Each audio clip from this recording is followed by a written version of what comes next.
যে খবরের দিকে আমাদের নজর রাখতেই হচ্ছে তা হলো শেষ পর্যন্ত ট্রাম্প এবং মুনির এদের যে বৈঠক তা হতে চলেছে এবং যেটা জানা যাচ্ছে তার আগে নরেন্দ্র মোদী এবং ট্রাম্পের মধ্যে ফোনে কথোপকথন হয়। পাশাপাশি ইসরায়েল এবং ইরানের যে যুদ্ধ তা ষষ্ঠ দিনে পড়লো এবং হামলা পাল্টা হামলা সেখানে অব্যাহত রয়েছে।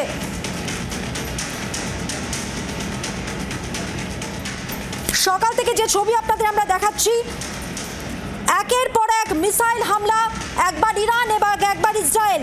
ষষ্ঠ দিনে ইরান ইসরায়েলের যুদ্ধ, ইসরায়েলের বড় হামলা হয়েছে ইতিমধ্যেই তেল আভিভ ও হাইফা শহরে।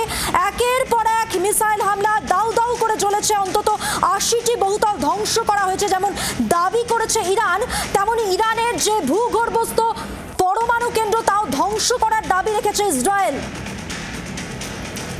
সব মিলিয়ে অব্যাহত এই যুদ্ধ, ইরান এবং ইসরায়েলের এই যুদ্ধে আজ ষষ্ঠ দিন।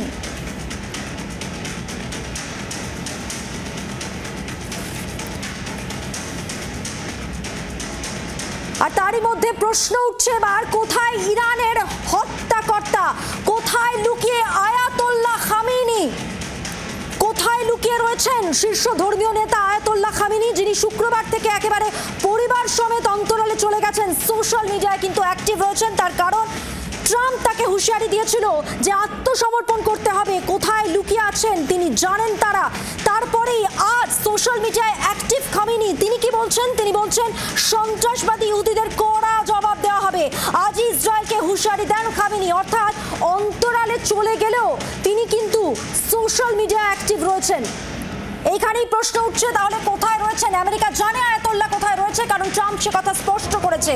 ইসরায়েলের হামলার পর প্রাণহানির ভয় পরিবার সমিতি লুকিয়ে রয়েছিলেন এই খামেনি।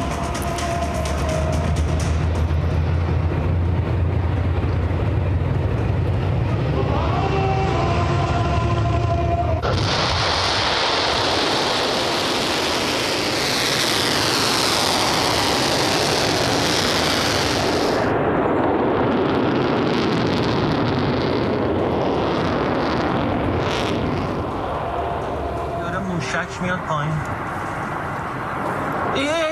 برو.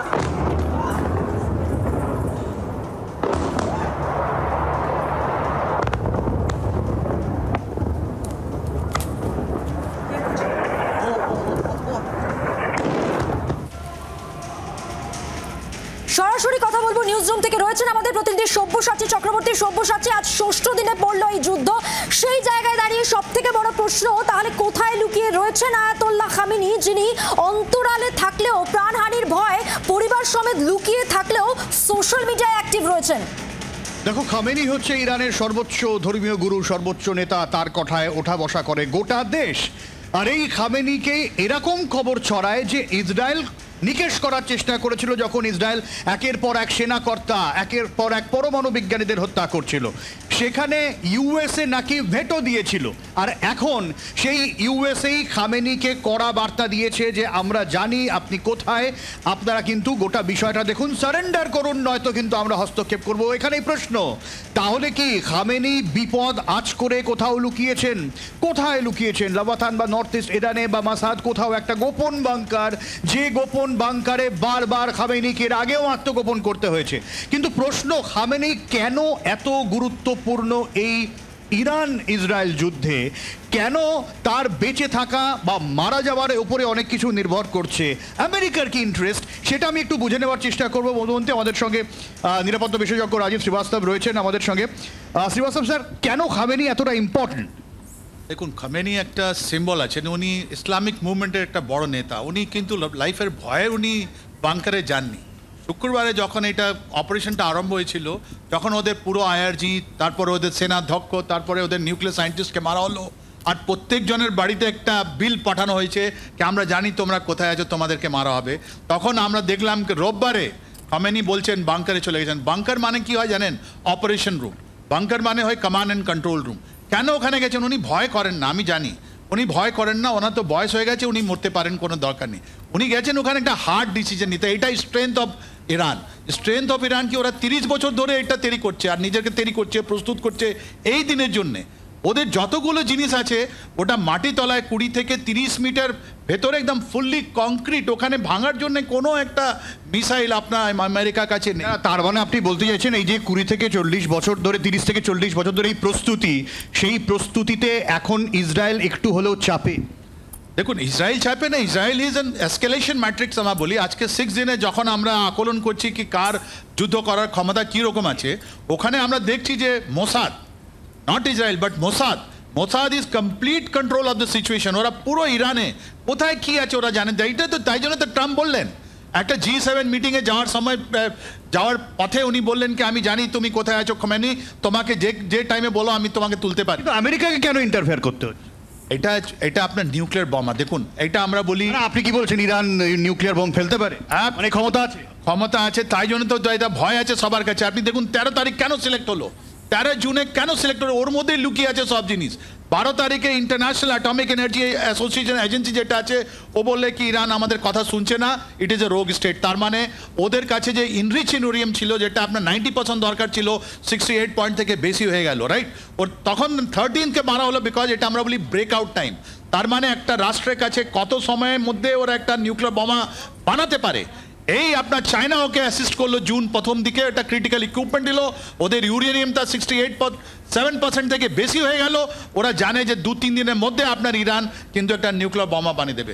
এইটা 2-3 দিনের মধ্যে? Yes, 2 to 3 days they will assemble a bomb. ওদের কাছে ইউরেনিয়াম আছে, ওদের কাছে ক্রিটিক্যাল ইকুইপমেন্ট আছে।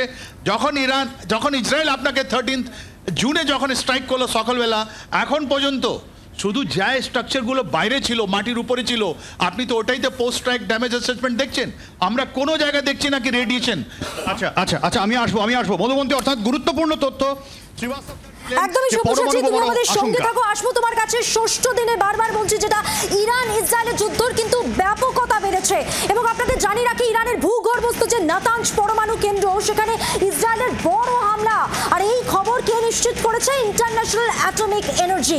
ভূগর্ভস্থ হওয়ার কারণে প্রথম থেকেই যেটা মনে করা হচ্ছিল যে পরমাণু কেন্দ্রে হামলা চালানো সম্ভব নয়।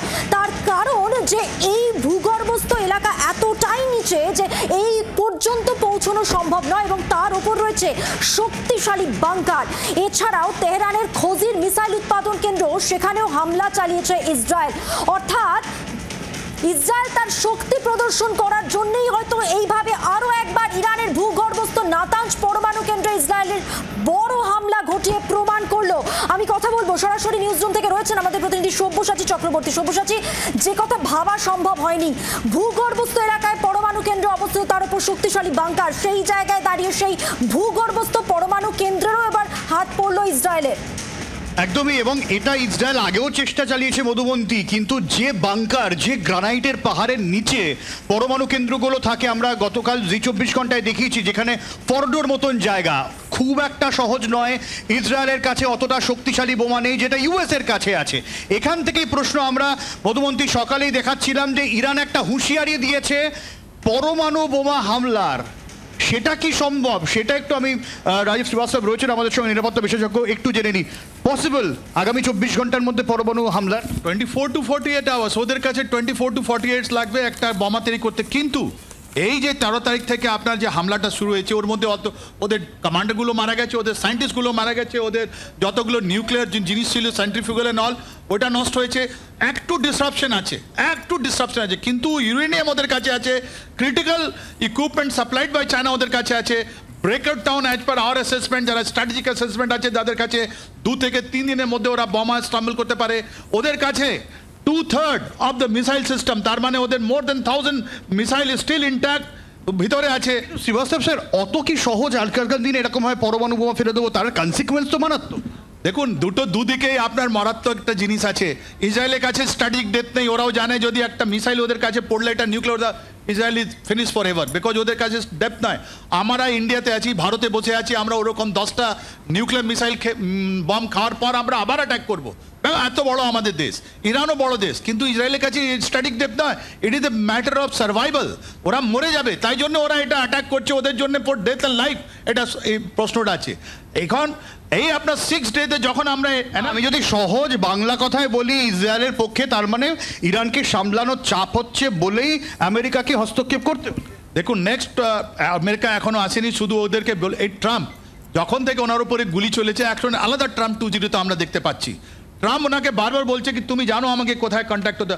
আপনার জেনে আশ্চর্য হবে 1979-এর পর ওদের কান্ট্রিতে যখন ওখানে রাজা পাহলভি চলে গেলেন আর ইসলামিক রেভলিউশন হলো, ওখানে আপনার কোনো এম্বাসি নেই, American embassy is not there. ইরানতে কোনো আমেরিকান এম্বাসি নেই। আমেরিকা চাইছে যে কোনো রকমে আমাদের কাছে আসো, তোমাদের যতগুলো নিউক্লিয়ার স্টক পাইল আছে আমরা কন্ট্রোল করব, আমি তোমাদেরকে ছেড়ে দেবো। এইটাই সারেন্ডার বলি, এইটাই আপনার ইরান চাইছে না, বিকজ ওটা করার পর তারপর ইসলামিক স্টেটে ওদের কাছে কোনো জায়গা থাকবে না। অনেক ধন্যবাদ। ঠিক এই জায়গা থেকেই ডোনাল্ড ট্রাম্প বলছেন সারেন্ডার কমপ্লিটলি। আদৌ ইরান সারেন্ডার করবে নাকি বড় সড় ভয়ঙ্কর হামলা, নজর থাকবে। মধুমন্ত, বাংলার আওয়াজ, বাঙালির আবেগ, জি 24 ঘন্টা।